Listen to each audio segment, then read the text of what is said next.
Hi friends, CAA അഥവാ citizenship അമെൻമെന്റ് act എതിർക്കുന്നത് തീവ്രവാദികൾ. ഞാൻ പറഞ്ഞതല്ല, ശ്രീ തുഷാർ വെള്ളാപ്പള്ളി ഇന്നലെ പ്രസ്താവിച്ചതാണ്. അങ്ങനെയാണെങ്കിൽ ഇന്ത്യയിലെ ഏറ്റവും വലിയ തീവ്രവാദി നമ്മുടെ മുഖ്യമന്ത്രിയാണ്.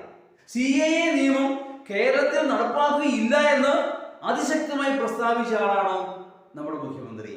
ഒരു സംസ്ഥാന ഗവൺമെന്റിന് ഇത് നടപ്പാക്കുന്നത് തടയാനാവോ എന്നുള്ളത് മറ്റൊരു പ്രശ്നം.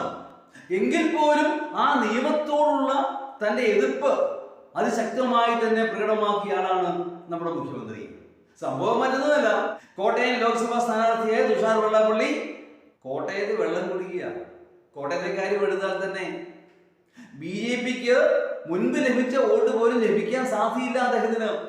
അതുകൊണ്ട് വീടാന്തരം കയറിയിറങ്ങി പ്രത്യേകിച്ചും SNDP ഭവനങ്ങളിൽ EDJസിന്റെ ആൾക്കാർ കയറിയിറങ്ങി വർഗീയത പറയുകയാണ്.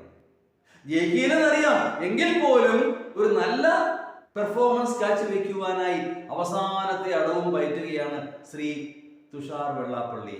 അല്ലെങ്കിൽ ഇതിനെ വർഗീയത പറയുന്നവരൊക്കെ പരാജയ ഭീതി മൂലമോ അല്ലെങ്കിൽ വികസന കാര്യങ്ങൾ പറയാൻ ആവാത്തത് മൂലമോ ആണ് പറയുക. ശ്രീ തുഷാർ വെള്ളാപ്പള്ളി മനസ്സിലാക്കേണ്ടുന്ന ഒരു കാര്യമുണ്ട്. ഇന്ത്യയിലെ ബഹുഭൂരിപക്ഷം രാഷ്ട്രീയ പാർട്ടികളും ഈ നിയമത്തിന് എതിരാണ് എന്നുള്ളതാണ്. NDAയിലെ അപൂർവം ചില ഈർക്കിലി പാർട്ടികൾ ഇതിനെ സപ്പോർട്ട് ചെയ്യുന്നു. കാരണം അവർക്ക് വേറെ വഴിയില്ല. അവർ വെറും ഏറാൻ മൂളികൾ മാത്രം.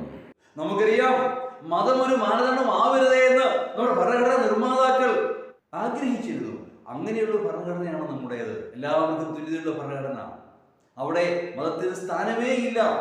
അതിന് വിരുദ്ധമാണ് സിറ്റിസൺഷിപ്പ് അമെൻമെന്റ് ആക്ട് എന്ന് പറയാൻ. പാകിസ്ഥാനിൽ നിന്നും ബംഗ്ലാദേശിൽ നിന്നും അഫ്ഗാനിസ്ഥാനിൽ നിന്നും ഒക്കെ വരുന്ന അമുസ്ലിങ്ങൾക്ക് പൗരത്വം നൽകുന്നു, മുസ്ലിങ്ങൾക്ക് പൗരത്വം നിഷേധിക്കുന്നു. അത് വിവേചനമാണ്.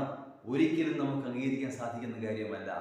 ഏതാണെങ്കിലും തുഷാറിന്റെ പ്രസ്താവനയുടെ ഫലം കോട്ടയം ഇലക്ഷനോടുകൂടി വ്യക്തമാകും. ശേഷം കാത്തിരുന്ന് കാണാം.